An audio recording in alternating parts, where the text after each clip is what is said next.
Yes, well, in 1966 I joined Black Dyke, leaving Brighouse and Rastrick, which was quite a step up the road there. And it was a big move because I'd always admired Black Dyke, the sound and the star soloists, you know. So when I first went to the band, it was really an audition in itself, just going there. And I'd been top man at Brighouse, so I was used to the pressure and things. But it was a magical day when I walked in there. Well, my dad was a violinist, and he got the idea he wanted me to be a clarinet player. And he was in a small little chamber orchestra with my dad, but he couldn't find a clarinet teacher in the town, in Brighouse. So Jimmy Nuttall, the trumpet player then, he was my first teacher, said, why don't you let David play the cornet? So rest is history really. We got a cornet from a local band, Clifton and Lycliffe. And then by the time I was 13, I was in Brighouse and Rastrick on second cornet, working my way up the back row there. So that was quite an early baptism of fire for me in brass banding. So I was very fortunate to get in a top band so young. And then I worked my way up to principal cornet with Brighouse. But all the time we were up against Black Dyke at the Albert Hall and the Yorkshire Regionals and Bellevue. And I always admired the sound, and they were really a magical sound in those days, and I'm sure they are today. But for me at that young age, it always seemed like velvet and liquid gold, if you can describe it that way. It was a wonderful sound. And when I went to the Dyke, to think I was part of that was magical. We did a series of concerts with Brighouse and Black Dyke, one in Newcastle City Hall, and one in St George's Hall, Bradford. And I was the top man at Brighouse at the time, so one concert in Newcastle, Morris was the principal cornet, the lead cornet, and in the St George's Hall one in Bradford, I was the lead cornet. So it was quite an ordeal sitting in front of Maurice Murphy, the legendary cornet player. And I well remember we played a suite from Carmen, and in one of the movements there's a top entry on a top A for cornet. And it was my job to play this, you see. So as we're going along in the intro, the pop pop pop pop that little bit there, before I came in, I heard Morris say to me, to one of his colleagues on the front row, listen to David, split this top A. So it made me really determined not to split that top A. So that was quite a funny little memory I have of Maurice Murphy. But it was always very kind and helpful to me as a rival principal cornet player at that time. When I joined Black Dyke, it was John Foster and Son Limited, Black Dyke Mills Band, and a famous textile mill in Queensbury. And I was always aware of the tradition of the earlier bands, you know, when it first started. So I think it's very important, and it's great today that the tradition's carried on, and Nicholas is doing such a fantastic job in keeping these things alive and well. And he always makes players welcome in the band room when you go up. So it's very important, that. I suppose the top of the tree must be the Royal Albert Hall wins. I had 3 in my time and 2 British Open wins, once including the double at Bellevue and London, Kensington Concerto at London with Sovereign Heritage at Bellevue. But it was such a varied thing. We entered the BBC Band of the Year title. We won that a few times. We entered that competition. The International Light Festival of Light Music in the Festival Hall. The trips abroad to Switzerland. The Paul McCartney connection on the Apple label. Many TV shows, hymns on Sunday and things like that. So, and Royal Command performance at Bradford. Those stand out as the main memories, you know, for me. But I think when I think back, I think of the conductors who I played under at Black Dyke. And the first one was Major Jaeger, when I first joined in 1966. And he was very unlucky not to win London. We came second that year on the Carnival Romaine. And then Geoffrey Brandt came. And it was quite a young band at that time, was Black Dyke. It had quite a few young players just got in the band. And from the old guard, which was quite not an old band, but a mature band, it became quite a young band. And Geoffrey Brand just was the right man at the right time to take this band forward, and it was marvellous what Geoffrey did for the band. It was really a time of development, and instantly we won in 67, 68, and not 68, that was Brighouse, no, 67, 70 and 72 at the Royal Albert Hall. And I think the main memory really is the Journey to Freedom performance in 67, where I remember playing the performance after we'd won on the stage again, and there was Eric Ball, one of the adjudicators, turned around looking at the band. There's a classic photograph of that performance, and he's got a lovely smile on his face as Eric Ball, admiring the playing of the band, and I think that's one of the memories which I have, which lives on. Did a few trips to Switzerland, the Lac Le Mans area, Lake Geneva, a band called Mauge. We stayed in Mauge, and they were fantastic, and many a time we were playing a giant marquee, you know, with thousands there, and it was marvellous atmosphere, yeah.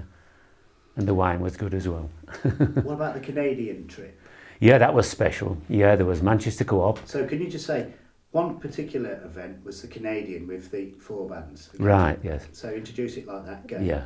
One particular memory was the 1972 Canadian trip with 4 mass bands. There was Co-op Manchester, Black Dyke, Gus and Fairies. And the conductors were Geoffrey Brand, Eric Ball, Stanley Boddington, and it was a marvellous time. Derek Garside was there as conductor of Manchester Co-op as well, and Roy Newsom. And we gave mass bands concerts in the Skylon Tower, and then individually the bands played in different places. We with Black Dyke played in the Canadian Staff Band headquarters in Toronto, and also at the Buffalo Baptist Church Band in Buffalo in New York, top of the New York State. And that was a memorable trip, you know, really. And that was one of my last jobs with Black Dyke, because it was 1973. So there we are, that was a good one.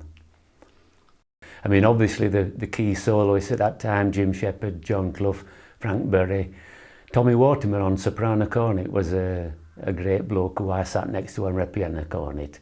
And they were all individual characters, but there was a guy called Peter McNabb on B-flat bass who did some comparing for the band, and he was a real character, personality, and with a happy band, even though at the times we had the politics involved, and you know, it wasn't always plain sailing, but that was banding, still is banding in these days, I'm sure.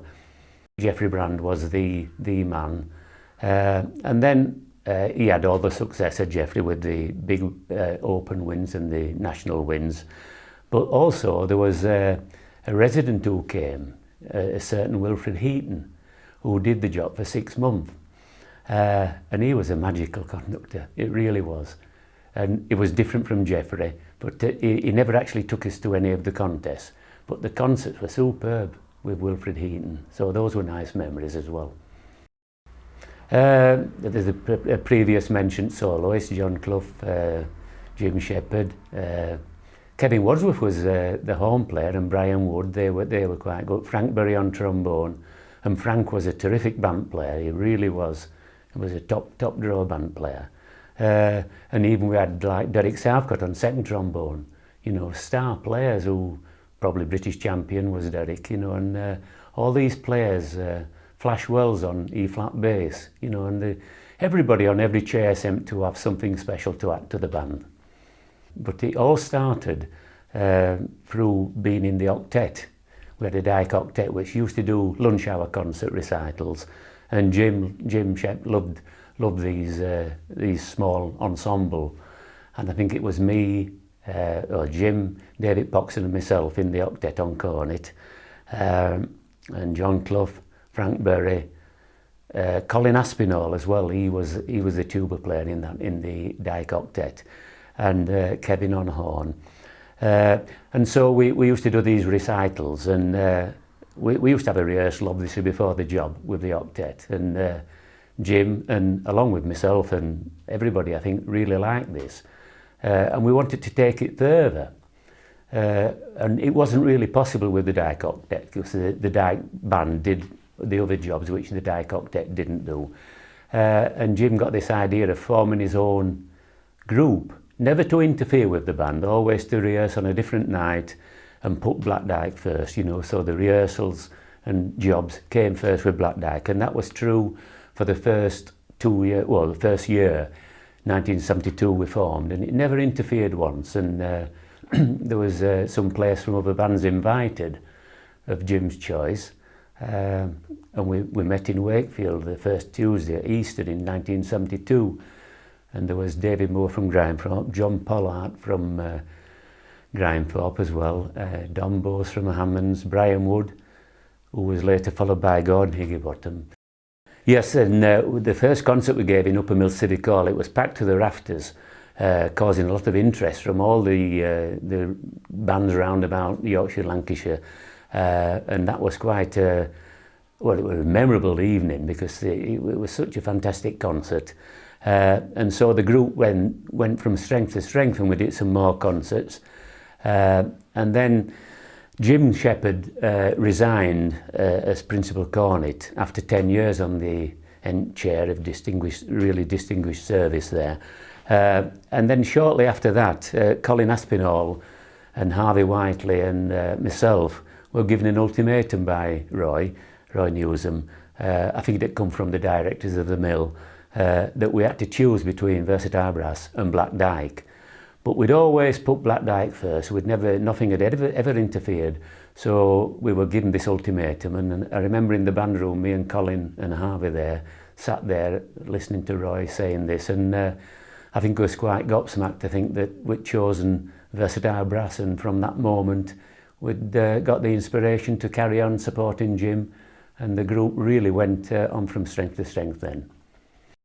Yeah, well, when I went up the road to Black Dyke from Brighouse, my family was really pleased because my dad had always admired Black Dyke, and I was engaged to be married at that time. Yeah, Jenny, my wife, in fact, in a couple of weeks we've been married for 50 years, and she's been a rock all the time through, supporting me, and she always admired Black Dyke, and even her mum and dad were really pleased when I joined Black Dyke. It was such a big thing for a player to have the honour of playing in Black Dyke.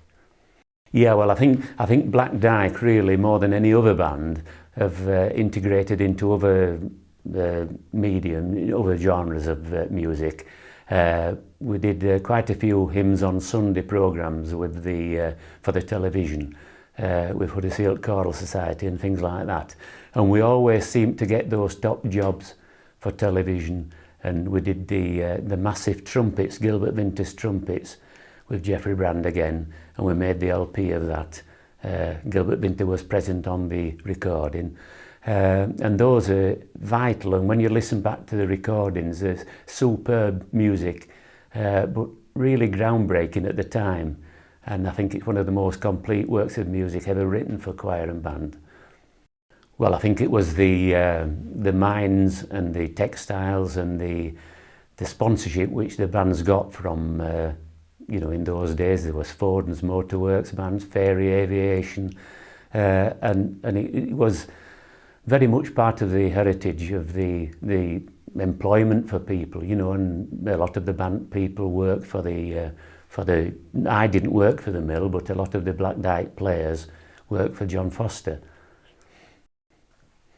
Yes, well, I mean, the band is in terrific hands at the moment, and they go from strength to strength, really, doing groundbreaking things. They've formed this Yorkshire Youth Band, and they have the big Black Dyke Festival, and they continue to make CDs, and they also commission music, which is very, very important, I think, that the young and up-and-coming composers get their works played by the top band in the world. Yeah, I mean, I think the education system is good. It was never like that when I started playing. I used to just have to go to the local band and get private teacher, and it is different now. And I know from my own granddaughter, who's 17 now, and she's come through the schooling system, and she's now at Greenwich College at Huddersfield, and it's been marvellous with being in the National Youth Band and the Black Dyke trombone youth quartet, you know, so things like that are going from strength to strength with, you know, the guidance of Black Dyke Band, and I think that will continue for many years to come. And in the early days, when it was Major Yeager who welcomed me to my first rehearsal at Black Dyke, his words to me were, "Welcome to the best band in the land." and it stuck with me all along, and I thought how right he was, that it's always maintained that little bit of speciality, a bit special above, not to be snobbish, but it always has been very special. And I think if you ask all my colleagues who played in the band, they'll tell you the same story, that it was a special family being in Black Dyke.